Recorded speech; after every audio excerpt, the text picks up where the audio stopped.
നമസ്കാരം. ഇന്ന് റിലീസ് ചെയ്യാനിരുന്ന വിക്രം ചിത്രം വീരധീര ശൂരന് കനത്ത തിരിച്ചടി. ചിത്രത്തിന്റെ രാവിലത്തെ ഷോകൾ ഒഴിവാക്കി ഇടക്കാല സ്റ്റേ ആണ് കോടതി ഏർപ്പെടുത്തിയിരിക്കുന്നത്. ഡൽഹി ഹൈക്കോടതിയാണ് ചിത്രത്തിന് ഇടക്കാല സ്റ്റേ ഏർപ്പെടുത്തിയത്. ചിത്രത്തിന്റെ റിലീസ് തടയുകയായിരുന്നു. നിയമപ്രശ്നത്തെ തുടർന്ന് ചിത്രത്തിന്റെ മോർണിംഗ് ഷോകൾ മുടങ്ങിയതായിട്ടാണ് റിപ്പോർട്ടുകൾ പുറത്തു വന്നിരുന്നത്. ഹൈദരാബാദിലും US-ലും അടക്കം ആദ്യ ഷോ ഒഴിവാക്കുകയായിരുന്നു. OTT അവകാശത്തെ ചൊല്ലിയാണ് നിയമപ്രശ്നങ്ങളെന്നാണ് അറിയാൻ സാധിക്കുന്നത്. OTT-യിൽ ചിത്രം റിലീസ് ചെയ്യുന്നതുമായി ബന്ധപ്പെട്ട കരാർ ചിത്രത്തിന്റെ നിർമ്മാതാക്കൾ ലംഘിച്ചു എന്നാണ് ആരോപണം ഉയർന്നത്. ഈ ആരോപണവുമായി മുംബൈ കേന്ദ്രീകരിച്ച് പ്രവർത്തിക്കുന്ന B4U എന്ന പ്രൊഡക്ഷൻ കമ്പനിയാണ് ഡൽഹി ഹൈക്കോടതിയെ സമീപിച്ചത്. നിയമപ്രശ്നങ്ങൾ കൈകാര്യം ചെയ്യാൻ ചിത്രത്തിന്റെ നിർമ്മാതാവായ റിയ ഷിബു നിലവിൽ ഡൽഹിയിലാണുള്ളത്. രാവിലെ 10:30 വരെ ചിത്രത്തിന്റെ റിലീസ് തടഞ്ഞുകൊണ്ട് കോടതി ഇടക്കാല ഉത്തരവ് ഇറക്കുകയായിരുന്നു.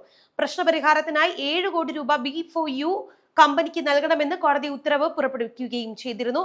നടൻ വിക്രമും സംവിധായകൻ SU അരുൺകുമാറും തങ്ങളുടെ പ്രതിഫലത്തിൽ നിന്നും ഒരു വിഹിതം മാറ്റിവെച്ച് നിർമ്മാതാവിനെ സഹായിക്കുമെന്നും റിപ്പോർട്ടുകൾ പുറത്ത് വന്നിരുന്നു. എന്താണ് അതിലുള്ള ഒരു വ്യക്തത എന്ന കാര്യത്തിൽ ഇപ്പോഴും ചിത്രം തെളിഞ്ഞു വരുന്നതേയുള്ളൂ. തുക മുഴുവൻ നൽകി കഴിഞ്ഞാൽ ഉച്ച കഴിഞ്ഞ് സിനിമ റിലീസ് ചെയ്യാനായേക്കുമെന്നാണ് അറിയാൻ സാധിക്കുന്നത്. സിനിമയുടെ റിലീസിന് മുന്നോടിയായി കേരളത്തിലടക്കം വലിയ രീതിയിലുള്ള പ്രൊമോഷൻ നടന്നിരുന്നു.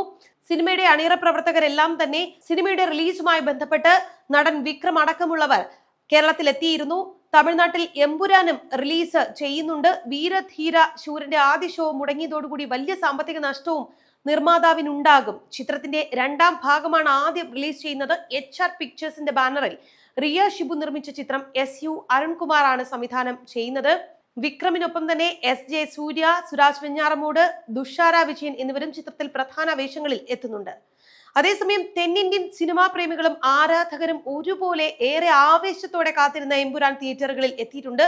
വൻ ആഘോഷമായിട്ടാണ് ആരാധകർ ചിത്രത്തെ വരവേറ്റത്. കുടുംബസമേതമാണ് മോഹൻലാൽ തന്റെ ചിത്രം കാണാൻ തിയേറ്ററിലെത്തിയത്. ഭാര്യ സുചിത്രയും മകൻ പ്രണവും എല്ലാം തന്നെ മോഹൻലാലിനൊപ്പം ഉണ്ടായിരുന്നു.